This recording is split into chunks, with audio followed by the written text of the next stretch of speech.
Ngayong araw ay magluto tayo ng dalawang hakbang na pagluluto. Kaya abangan nyo. So ito yung unang hakbang sa pagluluto ng patam. So alam nyo ba kung ano ang uri ng patam? Anong uring luto ng patam? Patam-patam pa lang yan kung masarap ba or hindi. Kayo na ang bahala. Kung kayo na bahala ang magpili kung kumain kayo o hindi. Unang hakbang pa ito dahil pagkatapos ay lulutuin naman ito ulit. Niluluto na ito ulit. Nilulutuin pa ito ulit. Unang hakbang pa.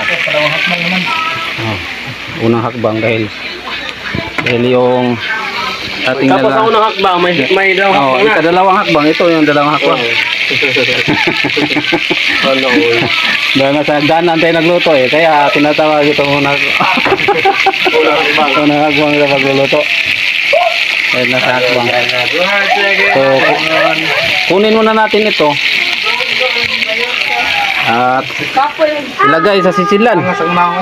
Ayan. Ito naman yung mga nilagyan na lang ng yung pasayan ay nalagyan lang ng ano, crispy fry. Oh, tubilon so ito. Hanay. Lagyan natin. Hanay saya. Yeah. Pahinaan mo yung apoy, oy. Napakalakas naman yan. Ganun na mapagod yan. Yeah. Ano mo magiging ka mag-away na? So, pahinaan mo natin no bang hindi madaling maluya. Pagod na maloya yun. Pagod yan. So balik naman tayo sa unang hakbang sa pagluluto.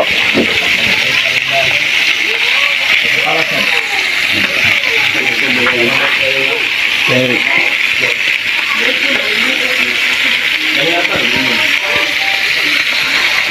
Nag-uwanin yun, nag-uwanin. So ayan. Ay ating nang hahaunin. Na. Luto na yung kabila oh. Ay, banto bra. Maburot mo eh. Banda na. Ito na ang get. Oh, yak pa na ang git. Ako si Rem, nag-giturter dong. At yun, lang mo, nagsabi pa ta. Ay, sama, nag-vlog pa ngayon ko. Kung ano, pag maluto na yung kabila ay siyempre balihin mo.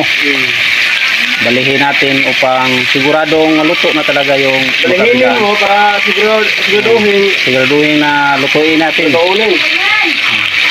Uwan day, uwan day. Uwan ba, uwan? Ito rin siya, uwan na.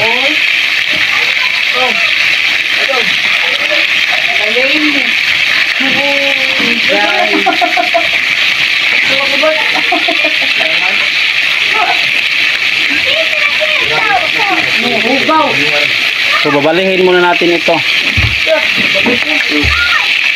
Babalihin. Baliktar hindi. Balikin lang natin ano. So hapit sa Matagalog eh.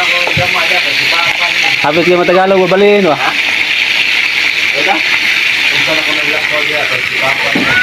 So yan.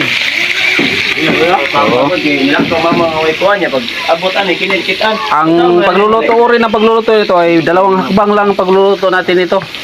Isang hakbang, pangalawang hakbang, at pagluto na tayo. Yan ang mga hala. Hi, be. Hi. So haunin muna natin ang isda. Ay, ito. So tinatawag na mamsa. So, boy. Mamsa yung tawag niya. So mamsa. Kung babae. Butterfly. Ha? Butterfly. What lang yan? Butterfly. Butterfly na, mas kuwan. Tama na sa Fish na siya. Butterfly na. Oo. Kaya tinatawag na pabirang kind of cake. Kind of cakes na lang ka? Butterfly? Kind of cake. Okay. Cake eh. What do you mean? Tapos ay haunin naman natin pagluto na yung ano, yung niluluto nating pansam. Dada yung di. Binto nga ray.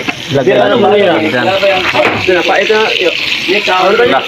So ang luto na patsam ay pangalawang hakbang na ang pagluluto. Ito, pangatlong hakbang So, ilagyan lang ng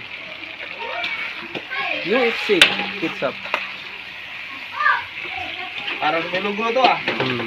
Tapos halo-haloin.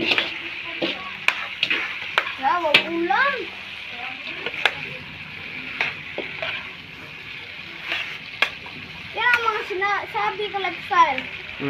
Na, Tobe sa palog be. kung meron dong Dali. Basta kakabo. Yan ang kundin. ito, balik mo rin. Ito, ito.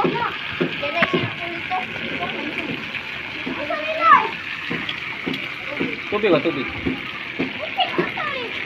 Dali. Yabo. Yabo ang tubig. Buta. Mana?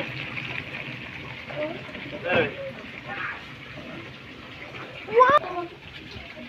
Nabita pa mo.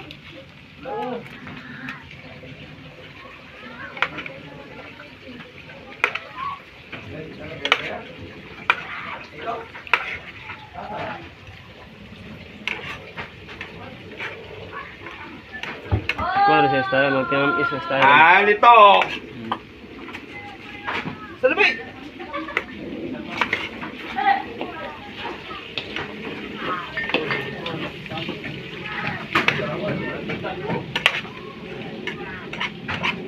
Ito ang pangatlong tirahan na natin. Ito ang kuha na? Ang pansit? Bihon na. Ha? Ito ang pansit. Kasi makalimutan ko na mo ba? Matukan, ikaw kilo So, ito na yung luto na patsam. Anong kinalaman ng pangalan dyan? Patsam. Lagyan ng tubig, kunting tubig. Upang may sabaw ng kunti. Kanay mo ya. Jumpat. At kayo na ang bahala. Kayo na ang mamili. Abi na tapo na lang. Lagyan ng pampatamis. Kana. Kunting pampatamis. Asa man mami yan? Upang maging masarap ang ating Papa mo botan na eh. niluluto. Kanton na. Gihorot ah. Ayaw. Oy. May tubig din ito. Wala yung tulong bilhin sa MGR. Tuyo ka na nak. Basta may ngudi ba mo lahos bisa? Patis dumi. Ari ang pansit ay. Nara patis mo to gidala ko. Nara patis mo.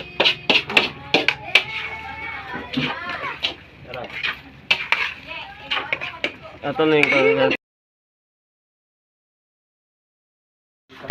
So, titilawin natin yung luto na Tikman. tikman eh. Akala ko titilawin. So, magkuha tayo ng isa. Parang mainit ah. Ilagay natin sa ating bunga. Ini terus kayo. Uy, ang bumira. Ang Napaso natin. Ang sarap talaga. Kilaw na ka, mato. Ang sarap. Pero